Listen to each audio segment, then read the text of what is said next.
Greg Davis, blackhatmediabuying.com. So let's talk about Google and Facebook account guidelines as far as like how you actually go about taking care of the accounts. So we talked about how to get them, either friends and family, and also through like Craigslist and stuff like that. But let's just talk about general guidelines and also how to create the accounts from scratch.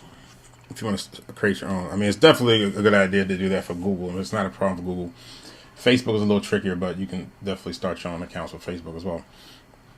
So let's get started. I mean, for both of them, you're gonna need a clean computer, okay? And clean in this case means something that has not been banned already, okay? So if you have a computer that hasn't been banned, then you can, or if it's kind of like a cheap computer, don't have hardly anything on. I mean, best bet is just to wipe the entire thing, kind of start over, reinstall the operating system. I don't know exactly the technicalities from how to do it, but clean it. You can also use something called CC Cleaner. I mean, the main thing that you want to clean is all the cookies, all the flash cookies, anything that that they can use to identify accounts. All right. So that's one way to do it, actual real computer. Also, you can use a virtual computer, okay, that has an IP address that has not been banned. All right, so that's like a cloud server or a virtual server, remote server, whatever you want to call it. So clean computer, okay, cookie free and free of banned IP addresses. Next, you have to have clean access. Okay, you have to be able to access the accounts. All right, now one thing you want to do, especially for Facebook, is not as important for Google. It's definitely good practice, but Facebook especially, you really want to minimize the logins from multiple IPs, okay? Because, I mean, if you log into a Facebook account from just one time from a different IP, a lot of times they'll lock down the account until it's verified, okay? And you want to really avoid that. So that's why, in the other video I was telling you the best way to do it is to access someone's Facebook account on their computer, their IP, by remoting into it. So, and if it's not their computer, then, it could be a cheap laptop that you send them or that they have laying around, but it's on the same IP address. That is ideal if you can just, because that way no IPs are changing, okay? No IP addresses are changing. But just keep in mind, even if you're creating them themselves, start with the end in mind, so that you can, not have to move around or change IP addresses if you can help it. Let's see. So these are in order of effectiveness. Like I said, okay, the best way is to remote into, the account owner's computer. The second best is called RDSL, and basically you can rent like DSL lines in various places. And again, because it's a residential connection, which is the best kind. And so you can do that as well. I mean, they tend to be pretty expensive, like between $250 $300 a month, but it's worth it. I mean, to have a nice clean connection and something that'll normally last longer. Next is a mobile hotspot. Problem with mobile hotspot is that every time you switch it off, you're going to get a different IP address. However, it's not so much of a problem because the IP addresses are pretty close together geographically normally. So if you're using the same computer and that IP address changes, not as huge of a deal. Obviously, if you can leave the hotspot on and have the same IP address, that's preferred. Okay, and the last way you can have clean access, which is the most convenient but also the least effective, is a VPS or cloud server. All right, so again, this works fine. I mean, probably most of the accounts that I actually use are on some type of VPS or cloud server, just because it's convenient and people. That's how I get them from people and stuff like that. But so it's effective. But I'm just saying, like, your accounts will last longer if you have a residential connection. And it's important. We're gonna look down at payment methods. It's important, for the most part, if you can, it's important that your billing address is geographically close to the IP that you're logging in through. So with that in mind, you probably want to pick cloud server VPS that's in the same geographic area as your billing. Okay, so you can easily search for this. You can search VPS, whatever city you are, VPS cloud server data center, whatever city you are, and do that. So that's one thing to keep in mind. If you can, definitely keep the billing address and the login IP geographically close. So that's that. And again, I'm not going to give you any specific providers of these things, because as soon as I do, then it's not going to work anymore, because everybody's going to jump on it, and then it's going to get banned. Then Google and Facebook will, pick up on it, and then it won't work anymore. Okay, so just use Google. Google is your friend. Google, VPS, your area, whatever.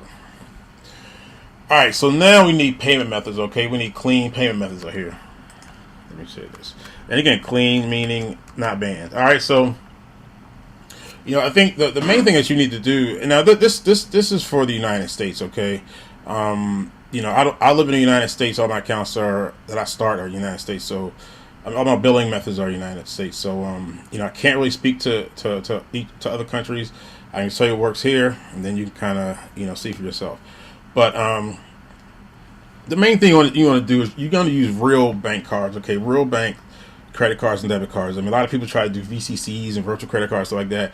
I mean, if you find something like that works, that's great. But I tend to stick with just a real card. So you can open a checking account, especially a business checking account. Then you can get multiple debit cards. It's pretty easy to start these accounts. So start some checking accounts. You can start multiple checking accounts. It's pretty easy. If you have a business checking account, then you can get cards. You can get employee cards. Okay. Now some banks have specific employee cards, like Bank of America, and as I'm recording this, they still work for Google. They're not working for Facebook. So but the bottom line is that you're going to have to get a lot of cards from a bank. Okay. So it pays to actually go to the bank. Okay, talk to the banker, because they can help you. Like I've told them before, like what I need, and pretty much what I need the cards for, and why I needed so many different ones, and they help me get them. And one thing to keep in mind is that the BIN number. Okay, this is like the first 8 digits of Visa and Mastercards, and basically, if those first 8 digits are all the same, they can tell that they're coming from the same account. So now, typically, you're going to have the BIN numbers are going to be similar. Now, some banks will give you like non-sequential, BIN numbers, which is key. Again, talk to your banker. But even with the same BIN number, you can still use it for a while. I mean, after a while, after you use a lot of them and they keep getting banned, then Facebook will ban that BIN number. But you can ride it out as long as you can. But just get new cards however you can. If you say employees. If you say even if you say you lost your card and you just get a new one. I mean, once a card gets banned, I lost it, bam, get a new one. So whatever you got to do to get multiple cards. But again, I mean, I've found that nothing works like the truth, and I pretty much explain to them, what we do, and even explain to them how we need Google and Facebook to view the accounts as separate. So therefore, we want those numbers to be as different as possible. So talk to your banker. And like I said before, if possible, now I've seen this matter less and less, but still, best practice is definitely to have those billing address and the IP address that you're logging in from geographically close. Okay, so let's talk about creating a Facebook account. So again, it's way better if you have an existing Facebook account that is actually a real account that somebody's using. But if you must, start from scratch, this is what you should do. First of all, we set up the account. They're going to ask you to verify. They're going to ask you to verify using a phone number, but it's going to be a text message. Okay, so you can go to your App Store or whatever it's called, App Store, and Play Store or whatever, and download the Burner app. It's called Burner. Okay, and then what that allow you to do is you can set up a phone number that can receive text, and then you can see what the text is, so you can confirm your account. All right. Now, keep in mind that Burner allows you to create using any area codes you want. Like, I don't know which area codes, because I'm not making any accounts, but I've heard that some area codes don't work. So if it doesn't work at first, just try another number. Try a different area code. But that's how you can verify. Use SMS Verify. So once you start the account, the first 3 days. Now, by the way, you don't have to do this yourself. I mean, you can get a VA or employee to actually do this stuff. But just do some light activity. Just pretend like look, you're a new person on Facebook, so you're looking for friends. You're adding some friends. You're kind of starting liking some stuff. Blah blah. So do that day 1 and 3. Day 3, you're gonna go play a game. All right, and the important part is that you're going to play a game which is almost all of them, that have in-app purchases. All right. So then you're going to purchase something in the game. So normally some kind of power up, all right, to get more, whatever, lives, coins, whatever it is, whatever the kind of game is. So, but you're doing this so that you can have your credit card on file. Okay. It seems to be safer to put it in this way than through when you're actually starting ads. All right, so because again, you're looking like a real person. A real person's probably going to go play some games and stuff before they start placing the ads. All right. So on day 4, create a Facebook page or fan page about. I mean, I would probably create it about something similar to what you're going to be advertising, so it's kind of congruent. And then, build up that page, add stuff to the page for a couple days, and then on day 7, you're going to start a like campaign. Okay, you're going to start an ad campaign on your, and this you're going to like basically promote a post. Okay, you're going to promote a post or promote your page. And you're gonna, basically buying likes, and you're gonna, run this campaign until you get to. Now, if you're just kind of like doing some mild dirty stuff, get to the $250 threshold. But if you're gonna do some hardcore dirty stuff and you want to spend a lot of money, the fastest, then keep spending until you get to the $750 threshold. Okay. You're probably gonna need to spend about $50 a day to get to those thresholds. Now, this is what it looks like. So you just go to click on billing, then it tells you what your billing threshold is. Okay, and you want to wait till you get up 750 before you start hitting it super hard. But again, some people just wait till 250. All right, and then keep going. So once you get to that 750, all right, take 24 hours a day and put up a safe page, either your safe page or just any, if you don't have a safe, because you don't always have to have a safe page for Facebook, just a page that is absolutely just rock solid, like, no problems with it, that Facebook will like. Okay, spend about $200 to that page and let that be related to what you're going to be advertising. Then after that, then just go crazy, go for it, and go dirty and spend as much as you can. All right, so that's that. So, and also one key thing too that seems to help the life of the account is that even after you go dirty, continue to let your like campaign run. All right, don't shut it off. Don't shut off your white hat campaign, because this was known as your white hat campaign, the like campaign. All right, so now Google. Now Google is a lot easier and more effective to create accounts. So creating Facebook accounts, even like you might create say 10 like this, and 5 or 6 might just die off the rip. Hopefully you'll have a better, kind of better track record than that. But sometimes it happens. I mean, it's just like that, especially if you try to rush it. Okay, so it's best to like really make it natural. Have your VA go there like every day and just do stuff like pages. Accept friend requests, send out friend requests, blah blah blah. It seems like the longer that you let it go, then the longer they last, the more effective it is. All right, so now for Google. Now Google's a lot easier because Google is straight up like it's for advertising. Okay, so you start the account to advertise. So now here's the thing with Google: if you have a Gmail address, okay, an active Gmail address. So basically, so somebody's Gmail address.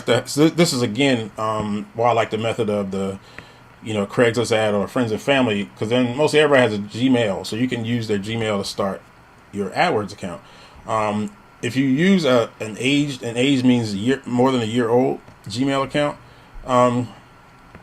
it tends to really help with the AdWords account as far as not getting as many reviews, just having and lasting a longer time. So if you have a Gmail address that's more than a year old, I'm talking about a real Gmail address. I'm not talking about aged Gmail addresses. I don't think, to be honest, I haven't really compared and been effective. I mean, as far as the effectiveness, but it just stands to reason that they know about people selling all these old Gmails and stuff. So you have a Gmail that started like a couple years ago, but like has never had any kind of usage.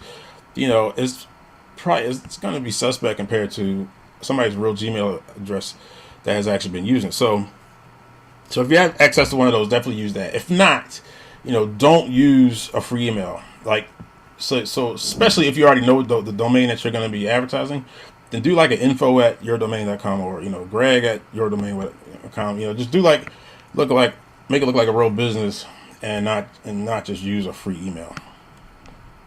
All right. The worst thing to do is get start with a new Gmail address and a new AdWords account. That's that's not good.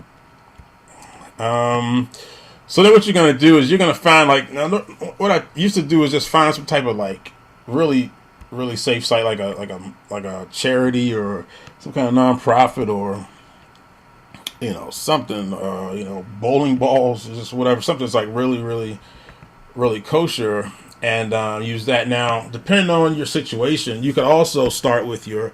Lately, I've been kind of starting with my safe page. Okay, but either way, you start off with a really safe page, and you, but not with the cloaker. I would keep the cloaker off though. So week one, start spending $10 a day. All right, and after that, go up 20% per day as far as your budget. And then normally after another 2 weeks, you should normally get past there's going to be a couple reviews as you spend more. You're going to put in your dirty ad, and you're going to keep increasing the budget 20% per day. And then you can just keep going from there. But at some point, Google's going to actually, tell you that your budget's too small and that you need to increase it, and they're going to give you suggestions. And I normally just take their maximum suggestion and just keep going from there. Then you can just increase your budget as they tell you, okay? And you don't have to wait for them, but I wouldn't make any huge jumps, without them, suggesting it. So that's pretty much it. Those are the guidelines as far as Google and Facebook. Again, if you have any other questions, feel free to ask them in the forum. But that's the basic guidelines that you need to stick with for these accounts. All right. Thanks a lot. Greg Davis signing out. Peace.